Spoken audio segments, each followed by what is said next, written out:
Kaq ka akorduar apo ka sinjalizuar më parë edhe gjyqtari kryesor përparim Hasani. Bakaj dhe Bodrushić. Nuk do të haruar që të cekim dhe të përshëndesim kryetarin e klubit tonë Remzi Ejupi, i cili aranjoi të gjithë këto ndeshje si në Gjermani, në Zvicër, ku i mundsoi këtyre lojtarëve të tregojnë dhe që ndonjëherë prej tyre të transferohet në këto klube.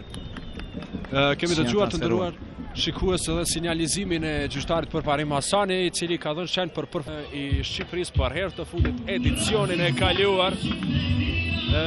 Që nga viti 1990 deri më tani klubi Dinamos vetëm 2 herë ka qenë kampion i Shqipërisë. Përveç kësaj, klubi i Dinamos ka fituar edhe Kupën e Shqipërisë dhe këtë e ka bërë 13 herë. Tani ja kalojmë mikrofoni kolegut Blerim Vonici. Ju përshëndesim edhe njerë shikues të nderuar, pas pjesës së parë të përfunduar 0-0, jemi këtu me kryetarin e klubit të futbollit Prishtina, me Remzi Ejupin.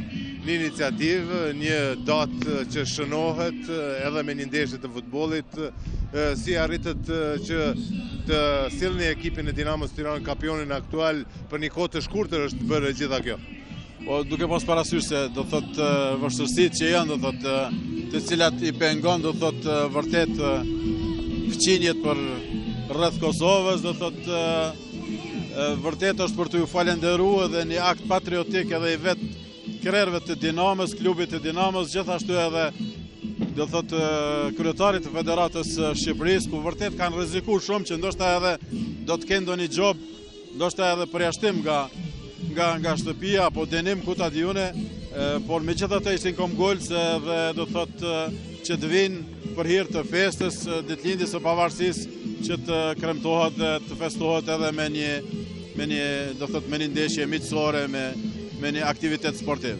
Do thotë kjo është arritur në momentin e fundit që të vi kampioni aktual i Shqipërisë të përballet me Prishtinën, një atmosferë shumë e zjarrt ka mbretëruar, megjithatë tani po shihet që ftofti i madh i pengon edhe shikuesit për të qëndruar këtu në është normal, po e shihni do thotë temperaturat e ulta ishin të gjithë prezentu, mendoj se ishin mbi 20.000 vet shikues, kurse tani ka filluar pak largohen temperaturat, është e natyrshme dhe kuptueshme.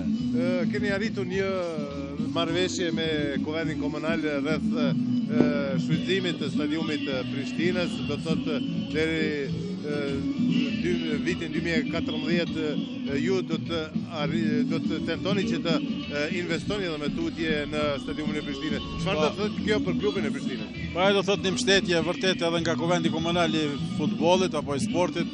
Mendoj se do të arrijmë, do thotë tani që të investojmë, të mbulohet edhe të krijojmë kushte shumë më të mira, do thotë edhe për shikuesit, gjithashtu edhe për ata të cilët sportdasit e kosovar. Unë të falenderoj shumë, dëshoj punë të mbarë dhe suksese me gjithë mysafirët, falenderoj. Falenderoj për mbështetjen. Shumë falenderoj. Falenderoj Remzi Ejupit, pra ishte një bisede shkurtër me kryetarin e klubit të futbollit të Prishtinës Remzi Ejupi, i cili ka bërë të gjitha për të arritur kampioni i Shqipërisë në Prishtinë, dhe njerët edhe Kuvendi Komunali ka bërë atë që ndoshta duhet të bëjnë edhe Kuvendet Komunale në qytete tjera, që të japin në shfrytëzim atyre që mendojnë dhe duhet vërtet të krijojnë kushte që infrastruktura sportive të jetë në nivelin që i duhet Kosovës dhe sportit kosovar. Ktu ndërprejme dhe përmbyllim këtë pjesë të kësaj bisede, kësaj interviste, do të kyqemi sërish në transmetim të drejt për drejt, posa të filloj pjesa e dytë e ndeshjes Prishtina Dinamo i Tiranës.